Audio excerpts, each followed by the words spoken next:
Hello guys! Welcome back to my vlog and welcome back to my channel. Ngayon lang tayo nakapasyal dito sa bahay namin sa probinsya and it's been 2 months since nabili natin yung additional 4 units para maging 10 units yung ating PisoNet. And today malalaman natin, so since naka 2 months na rin, I guess pwede na siyang pagbasehan kung kamusta ba yung naging income natin, kung sulit ba yung pagdagdag natin ng 4 units or mas maganda na nagstay na lang ako sa 6 units. So sabay-sabay nating tingnan ang magiging income. So samahan niyo po ako.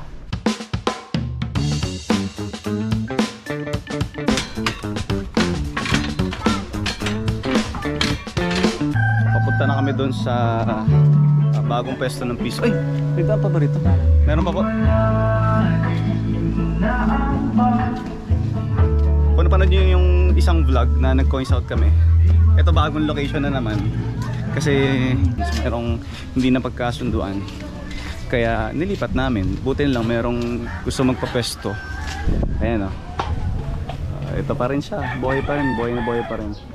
So dito namin siya pinwesto, parang gubat na to. Sobrang tibay niya, napakatibay, ang dami na pinagdaanan. Buksan natin. So this is exactly 1 month. Tama pa rin, no? Halos 1 month. So sana marami. Tingnan natin. Oh. Ayun. Linis ah.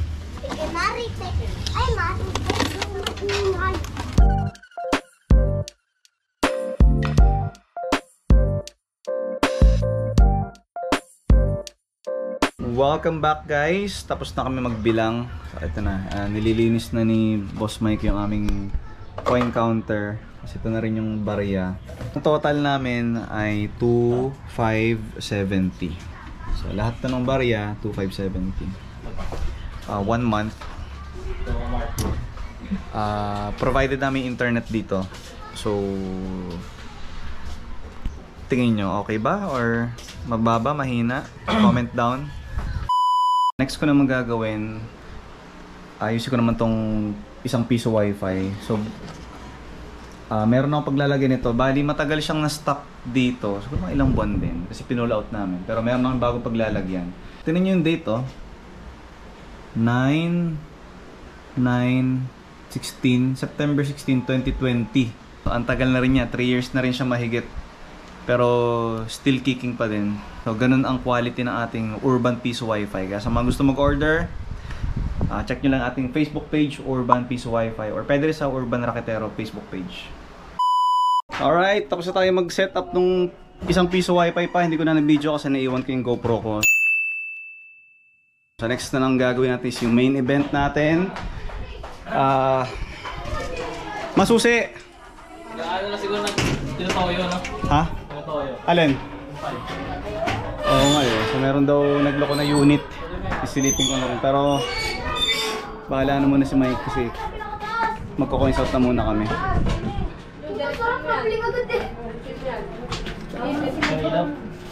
Ayan no?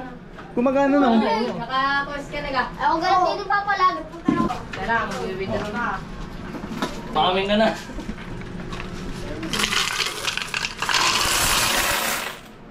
Roblox number 1.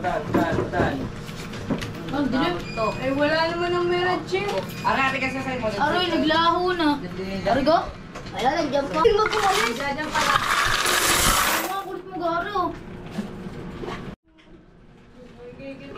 Tanapin natin. Baka may makita ko. Wala mo dilim. Ko, wala mo pumalis. Yun yung itim na bungan. Dito, ang advantage, ang dali maghulog, pero pag magko-coins out na, tapos may naglalaro, medyo abala. So sa kabila, dito naman, madali mag-coins out, tulad yan naman. Kahit nakaupo lang, hindi maabala. Pero, ang, ano ba, reklamo ba yan? Nagreklamo ba sila? Namimili yung customer. So gusto nila, yan, okay, tatayo pa sila. Kangalit generation. Pili na lang sila kung saan. So ano to, another week, so, isang buong week na naman to. Pero mas maaga, usually gabi yan. Ayan. So compare nyo yung coins dito, yan, dito sa unang unit versus sa second batch ng units na binili natin. So mas trip talaga nila sa ano, dito, sa original. Meron din naman. So malapit na mapuno. And last but not the least,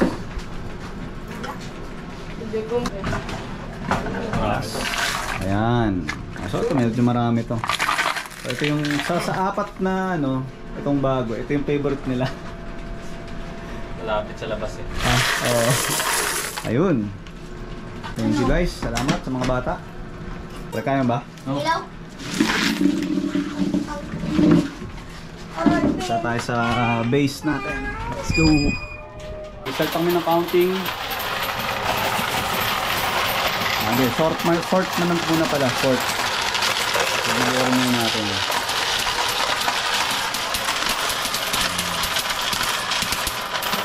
Tapos na. Nag-ubi na yung ano. Pagbukod na namin ng puti sa licolor. De, piso, ayan piso, tas 5, 10. Minata ko 20 rito kanina. Apat na 1,000, 841. Ba't ng 841 ma? May piso dyan. Sa'yo mga piso. Ah, okay. Ito siya. Tigto 200. Pa-total natin, 6,241.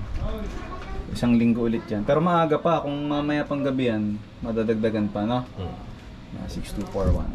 Tapos, napicturean ko na rin yung submeter. So, kompleto na yung kailangan ko. Yung 50 income, tsaka yung reading ng submeter. So, next na natin gagawin is input na natin sa sheet. Pero, hindi ko na mapapakita rito kasi kailangan ko nang bumalik na Manila. Kaya, next time na lang. I mean, pagbalik ko na lang na Manila. Okay? So, yun lang muna guys. I'll be back. Alright guys, andito na ako sa bahay at naka-open na rin yung computer kasi i-input na natin yung mga data na nakuha natin doon sa probinsya. So ito yung sheet na ginagamit ko, nakita nyo na to noon. And good news kasi ang gagawin ko na lang kasi maraming nangihingi. So hindi ko masend sa email, nalilimutan ko, pasensya na po. So gagawin ko na lang is lalagay ko na lang sa drive, then ilalagay ko yung link sa description. So i-download nyo na lang po. Okay, so yung date nya is yung nag-coincide kami is January 28. So andito yung yan, andito yung data. So unahin mo natin yung gross income. So 6,241, 6,241. Ayan. So nakita nyo, nasa net income na agad siya kasi wala pa nakakaltas. So yung kilowatt, ito yung reading ng submeter. Sa paano ko ba kino-compute yun? So yung reading nung 28, ima-minus mo lang siya sa last reading. So ito ay 1430. I-sure lang natin. Ay 1430. So that's 50. So naka 50 kilowatt tayo na nakonsumo sa loob ng isang linggo. Tapos yung rate, makita natin sa bill yan, sa Meralco bill. So kung ano yung ano doon, yung rate. So yun yung pinagbabasehan namin. Ayan. So kung nakikita nyo, automatic na siya nag-compute ng konsumo ng PisoNet for the whole week. So 626. Okay, tapos syempre magbabayad tayo ng rent. So ang ginagawa ko sa rent is kada coins out binabawas ko na yan para hindi biglaan. Okay, so niipon ko na. Then yung 600, ito yung binibigay ko sa mama ko. So siya ngayon yung nagbabantay, yung mama ko. Yung siya yung nag-aasikaso nung naglilinis, nagbabarya. So madali lang naman. Then syempre to dinadagdagan ko pa personal pera. Ayan. So ito lang yung kailangan nating ilagay. So pansin nyo walang internet So nasabi ko na to noon na yung internet is hindi ko binabayaran kasi nga bahay na yung nagbabayad do sa internet. Kaya pwede nyo idagdag dito yung internet kung gusto ninyo. Ayan. So from 6,200 na gross income, so ang net income natin is 4,514. So halos same nung previous week. Now, ang question is kamusta ba ang income simula nung nagdagdag ako ng 10 units? So tingnan natin. So kayo ang sasagot kung ano ba, maganda ba yung naging outcome or dapat nag-stick na lang tayo sa 6 units. Balikan natin. So yan o, simula May, so dyan lang nag-average 3,000, 4,600, 3,800, 4,100, 4,900, 4,500, 5,000. Pinakamalaki na is ito 6,000. So matagal bago naging lumaki.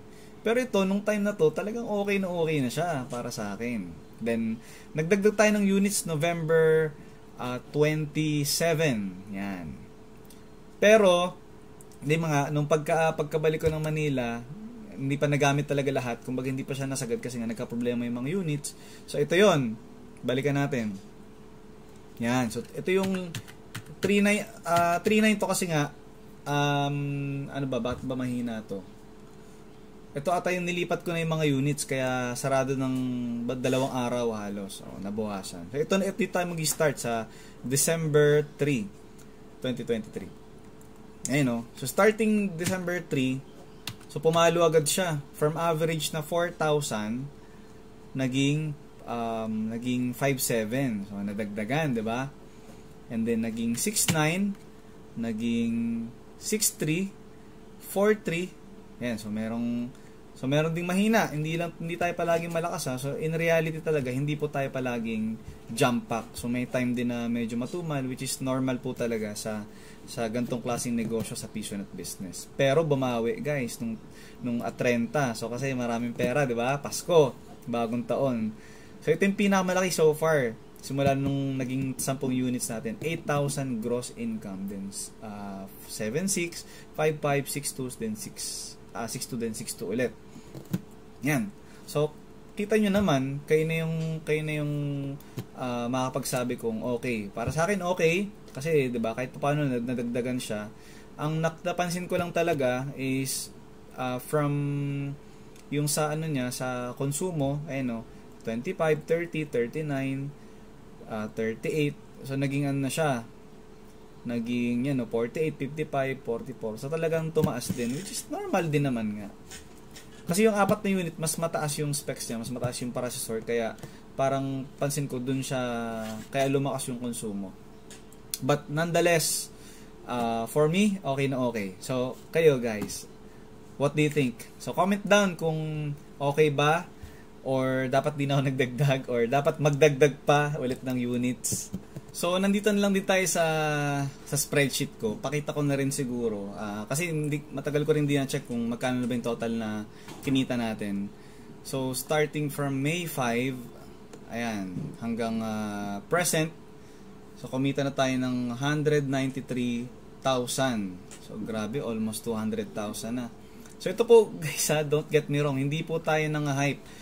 Pinapakita ko lang yung nangyari simula nung tinayo natin yung PisoNet hanggang ngayon. So, hindi ko sinasabing smooth, hindi ko rin sinasabing sobrang lakas. Kasi kita nyo na, very transparent tayo.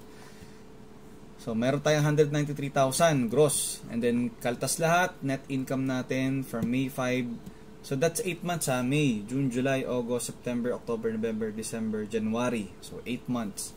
And then, yan. Ang net income is 149,000. So, almost 150. Not bad. Diba? Pero, nasa na yung tinita? Kasi hindi ko alam kung saan na napunta yung yung kinita. Alam ko na, napunta doon sa 4 na bagong units plus syempre mga pinapambili natin ng mga upuan, ganyan. Tapos ewan ko saan ako napunta. Sa savings siguro. Tapos panggastos na rin. Pero imagine naman kung magneneto ka ng ganto kahit papano. Yan, 'di ba? 4.5, 4.5, 4.3, 5.8. Ito malaki, 6.1. 'Di ba? Kung magneneto ka ng ganyan, pang grocery, pambayad ng bills, ano pa ba? Marami kang pwede paggamitan eh. Actually may nagtanong nga meron na daw bang yumaman sa PisoNet business. So yan yung isa sa magiging topic ko rin sa mga susunod na vlog, kung meron na bang ang yumaman sa PisoNet. And ito kaya ako pinapakita kasi this is the reality pag nagtayo ka ng PisoNet.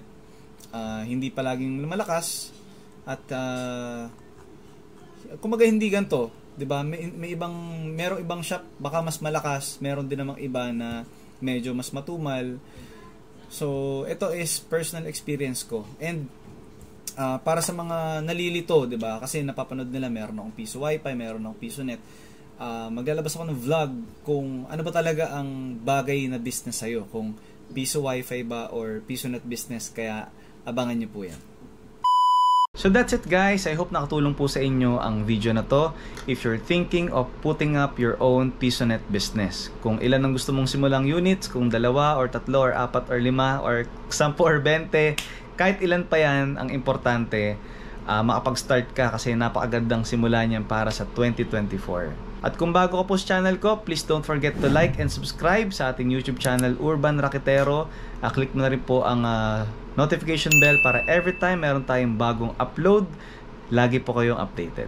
So that's it guys. Thanks for watching. Until my next video.